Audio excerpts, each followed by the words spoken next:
Welcome back to Forza Naples. My name's Ian, joined as always by Paul. FC Naples gets ready to head out on their first West Coast road trip of the year to take on the Spokane Velocity on Sunday night at 6 o'clock. You can catch the game live on ESPN Plus before they turn around and head off to Boise, also out west, for another game on Wednesday night before they come home and play Jacksonville, Sporting Jacks, on Sunday night. So a busy week with 3 games across 7 days in, I think, 3 different time zones. Paul, are you excited to have FC Naples finally play in your time zone this year? Yeah, it would be very nice if it was a Sunday night game. It's going to cut into my afternoon plans. Uh, building a Sunday afternoon around FC Naples is tough when it's at 3 o'clock, but we're going to make it happen out here in the Bay Area supporters group. Yeah, 3 o'clock local time, so you love a little afternoon kickoff on a Sunday. If you can make it work, 6 o'clock our time, obviously, out back on the East Coast. But a first really big road trip and a big road test at that with Spokane, who currently we sit tied on with points. They've got a game in hand, but they're sitting on 14 points across 7 games, sitting in third on goal difference. And then Boise, who's right below us in fifth, who is currently losing to Charlotte as we record this. So that should be final by the time you listen to that. So you'll know the score before we do. But they sit on 12 points with 7 games. So they've got that game in hand as well. It's going to be a tough ask with these 2 games coming up. Spokane, we were just talking about, looks to be pretty good, but also an odd team that's lost 4-0 twice this season. Yeah, they lose in the Open Cup in the USL Cup to Sacramento Republic, who is a really good team. They won the Jägermeister Cup last year, so that's a good team. The Charlotte 4-0 loss on the road is interesting. Charlotte's kind of been a bottom feeder so far. However, they've only played 6 games, and that is their lone win. So that game is interesting, but they are a force at home. I think you said they've won all their games except one at home, 3-1, and they are 4-0 so far this season at home in the league. So Naples has the work cut out for them as they're sliding the last few games, and Spokane hasn't dropped points in their last 4 league games. Yeah, gonna be an interesting one to say the least. I think it's kind of both teams had really great starts, you might say, with Spokane, with the exception of the 4-0 loss to Charlotte. That seems to be an outlier. Like you said, they've won 3 games at home, 3-1, and then the other one was to Omaha, and they beat them 1-0 at home, opening weekend of the season. But then if you look at Spokane's recent run of form, they lost 4-0 to Sacramento, like you mentioned, and then they also drew at Corpus Christi, because we know Corpus Christi only draws against the best teams in the league, 0-0 this past weekend. Their next game is us at home on Sunday, so we're kind of in the similar spot, having lost our last one and dropped, lost again in the Open or in the USL Cup. So coming off of 2 straight losses and then the draw at Portland, which I thought was a pretty good result. Portland seems to be pretty decent this season, or kind of finding themselves almost. They're also playing right now to Fort Wayne, currently down 1-0 in the 60th minute as we record this. But yeah, it's going to be a kind of similar teams, and who can right the ship on Sunday night. Yeah, and it's a long year, and we saw this last year where we struggled. I believe, and I think we had a skid early in the year, and then we struggled in the summer before finding form at the right time. Get to host the home playoff game, as we all remember. So, um, I think we were both really disappointed with the last result, as the team was as well. Uh, doesn't mean it's indicative of the overall season that we're going to see. So, an opportunity Sunday against a really good squad, and a good result. Even a draw, I would say would leave me feeling pretty good heading to Boise. Yeah, I think we've said on the show for over a year now. If you can win your home games and draw your away games, especially at good teams away like Spokane, you take that every day of the week.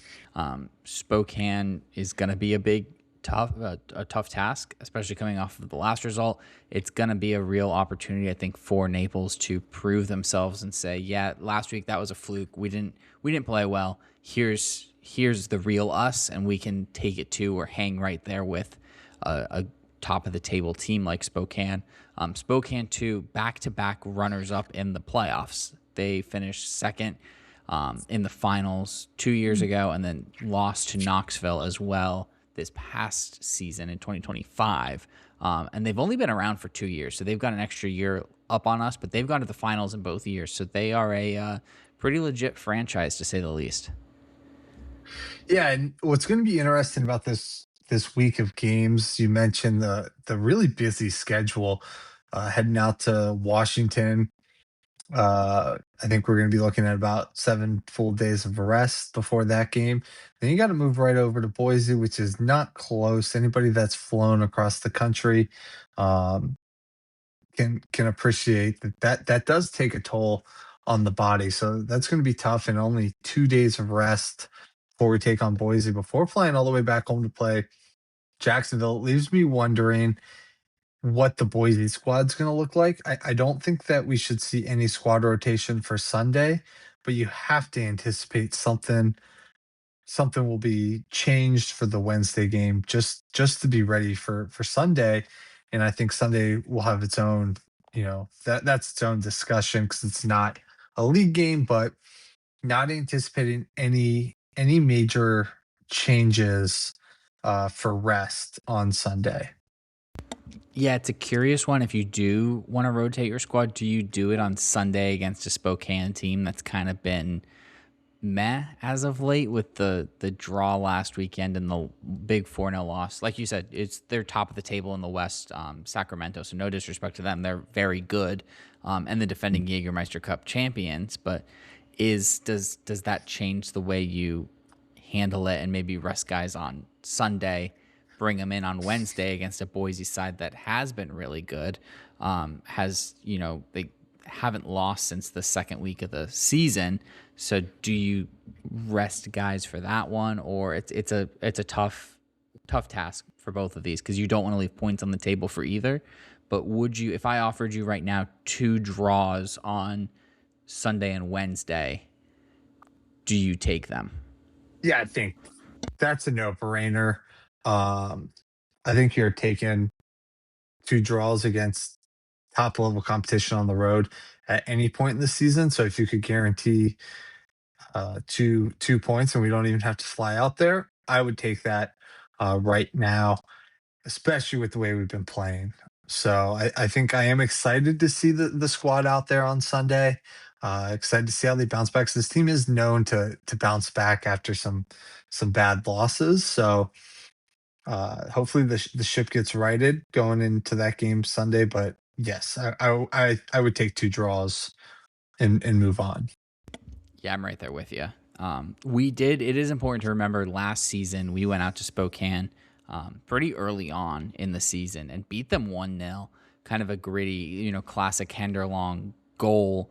A game where they dominated possession. They had more shots. It was kind of Spokane's there for the taking. They couldn't execute. We defended for our lives and got out of there with a 1-0 victory. Maybe we can pull off something similar here on a Sunday night in Spokane where we get out the 1-0 win.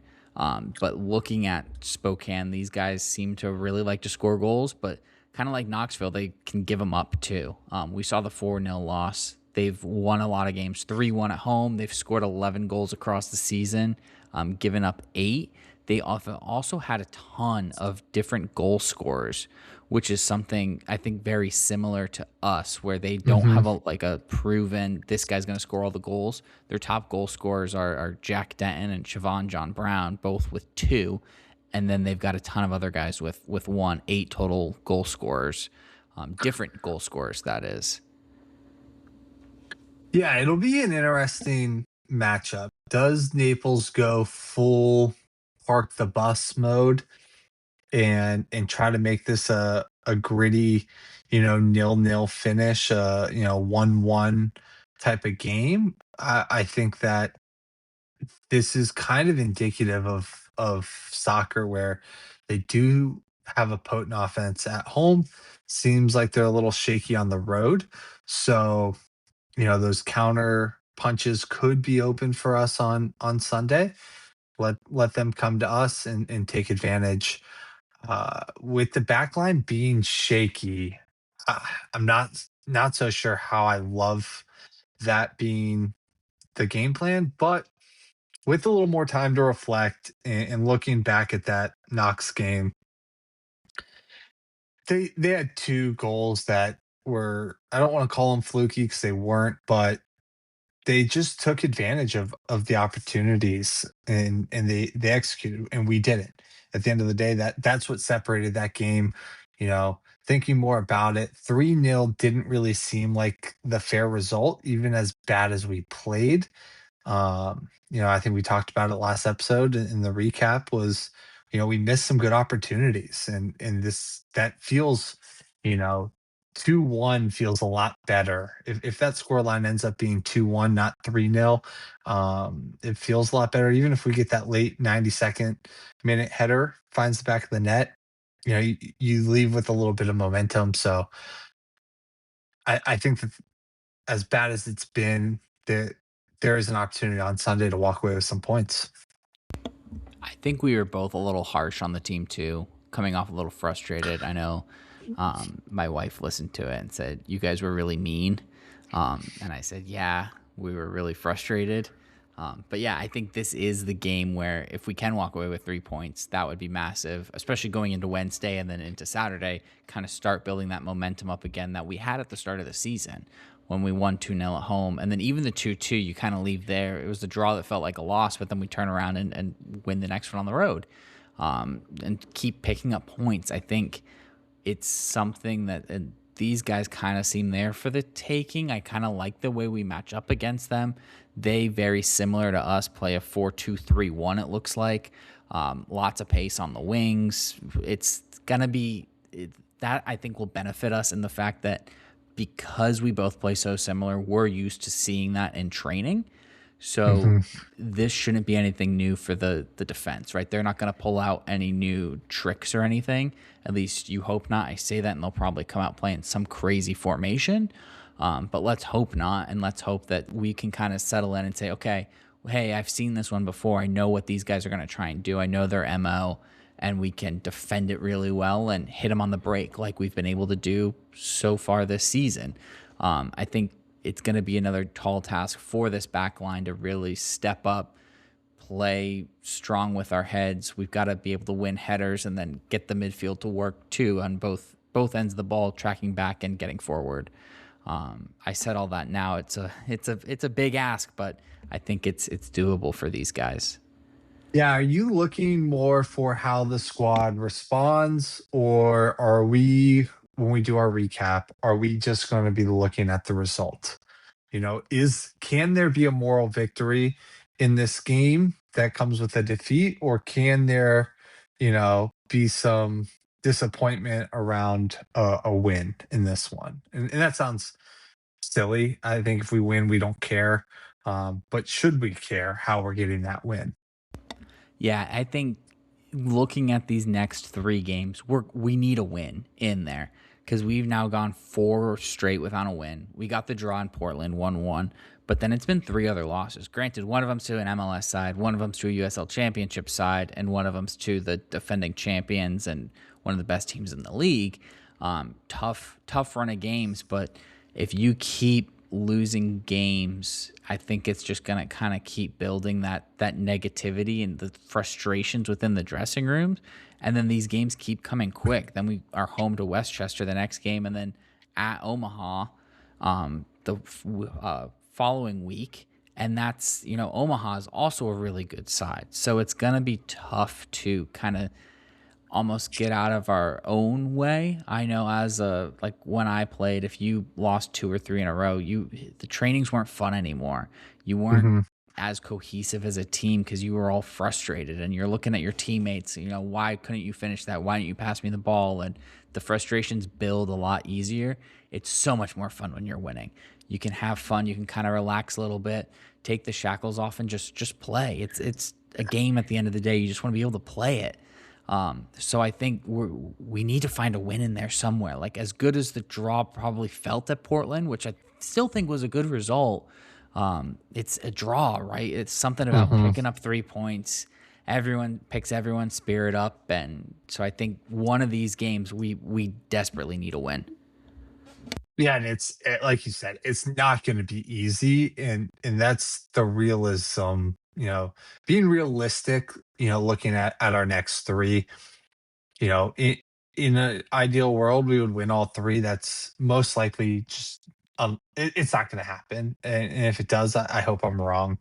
Um, and I think realistically, you're looking at getting a win and a draw and a loss over the next three league games. I anticipate Sunday being a throwaway. I think you're going to see some tired legs in a tournament where almost already mathematically eliminated from just by the nature of starting down to the team that's got a game in hand and has already won. So, that competition does look bleak. But yeah, I think if we can walk away from this next three where we're playing currently the two, the third, and the fifth teams in the table. I think if you can walk away from that with 4 points, I think that's going to be a win. And it's even more of a win if we're playing well through that stretch. Absolutely, yeah. I think I'd take the 4 points right now across Hmm. these games. That would be huge given the competition that we have. It is kind of funny how it seems like we play all the best teams kind of right in a row. Not sure how the schedule makers decided to do that one, but kind of funny. Um, for this one, do you want to see anything changed as far as formation, or you stick with the same kind of starting 11 that we had against Knoxville last week?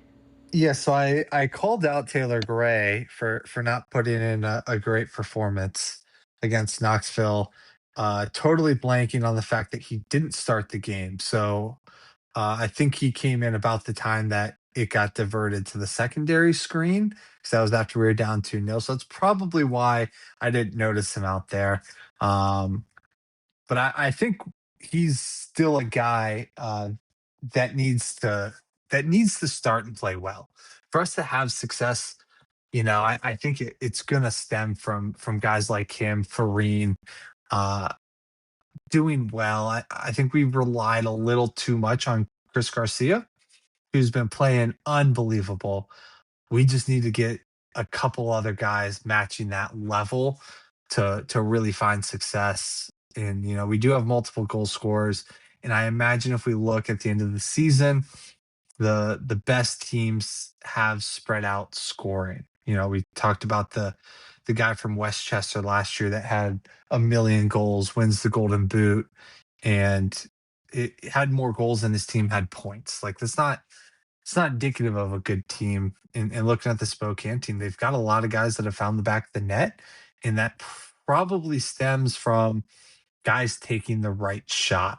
Um, that with based on the quick look at the stats, it does look like most of the guys have high shooting percentage because when they take shots, they're good shots, and they finish. So I think seeing Taylor Gray back in the starting lineup, I think he's been a sub in the last two games.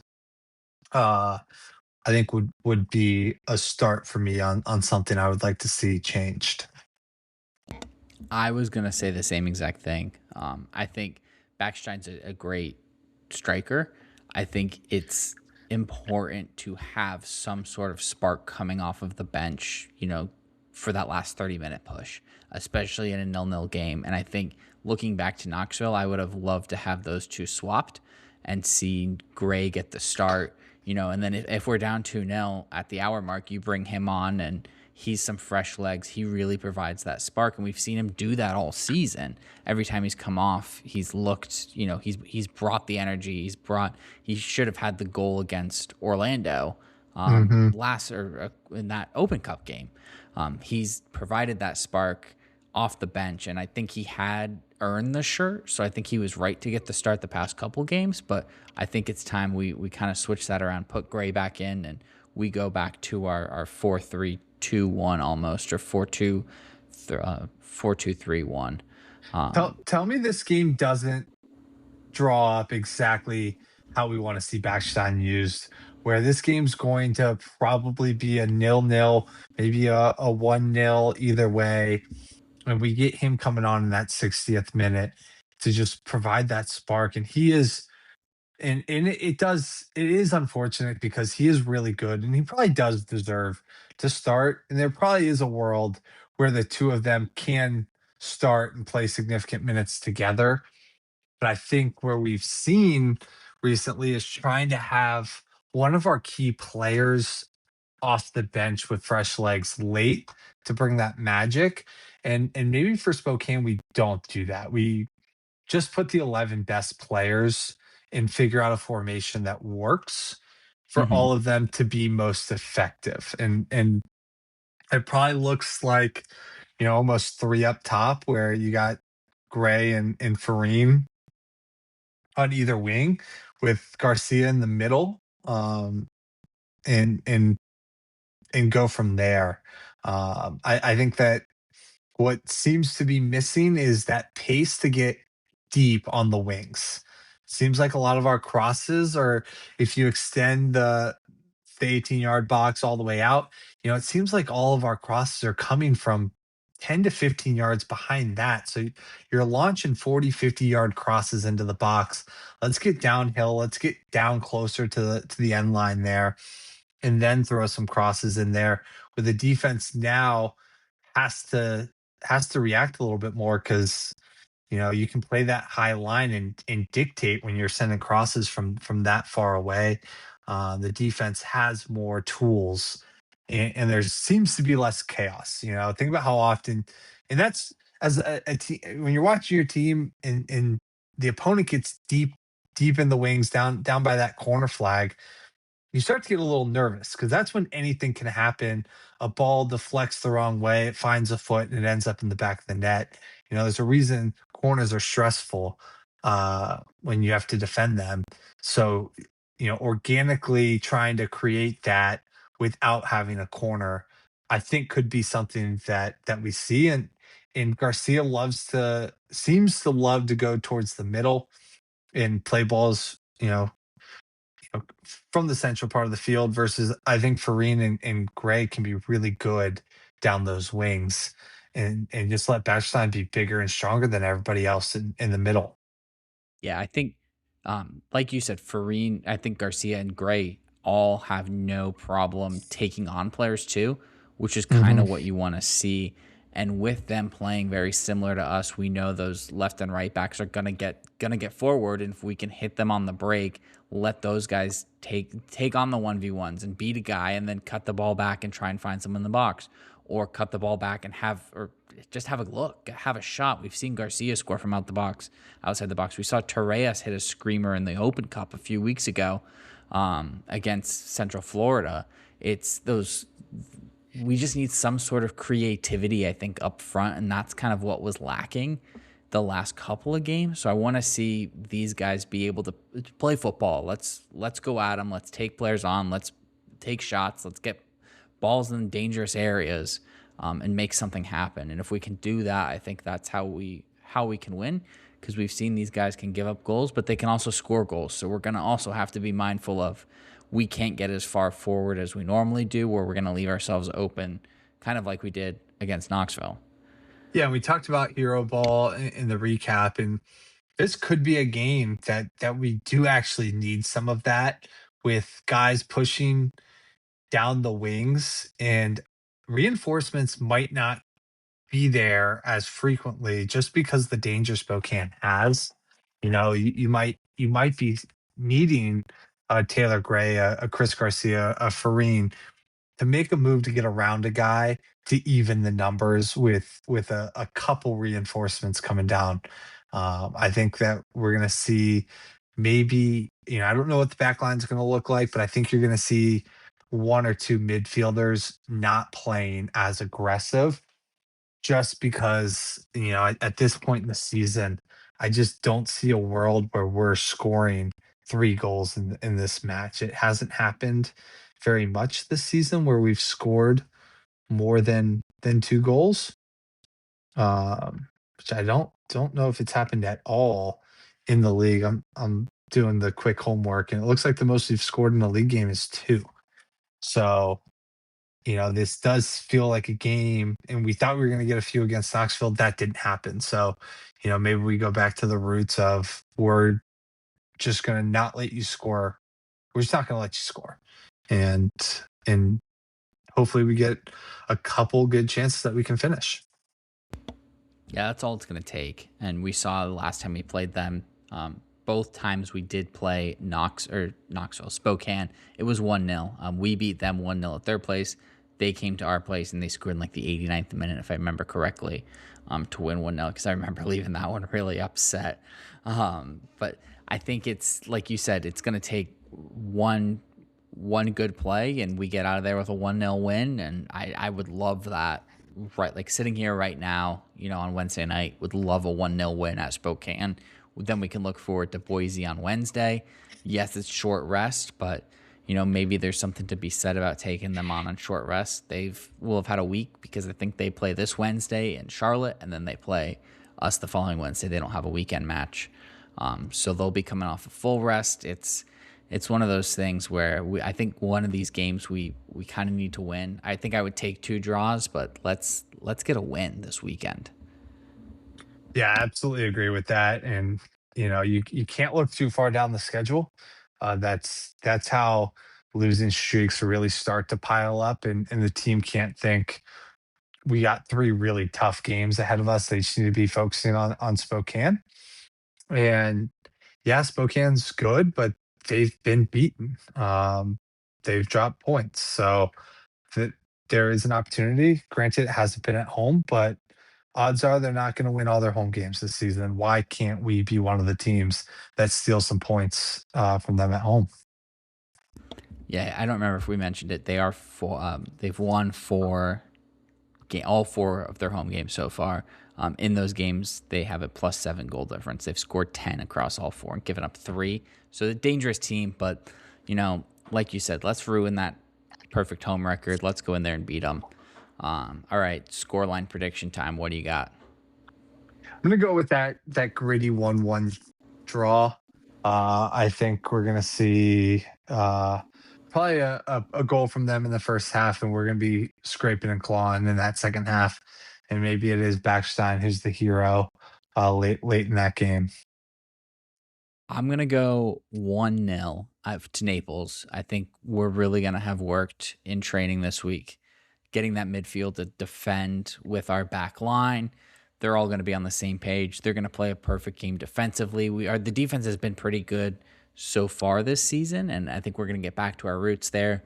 We'll hit them on the break, and Backstein will come off the bench and get a goal for us, and we get out of there with a 1-0 win.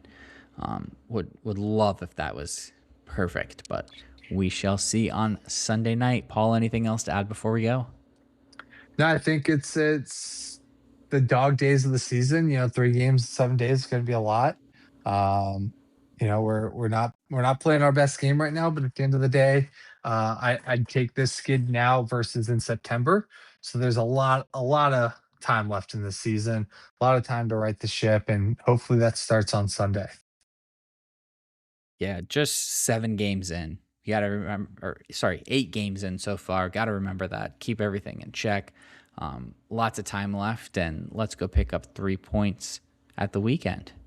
We will be back to recap that one and look ahead to Boise after that one on Sunday night. Remember, it's a Sunday night game, so if you're looking for it on Saturday, wrong day, Sunday night, 6 p.m. on ESPN Plus.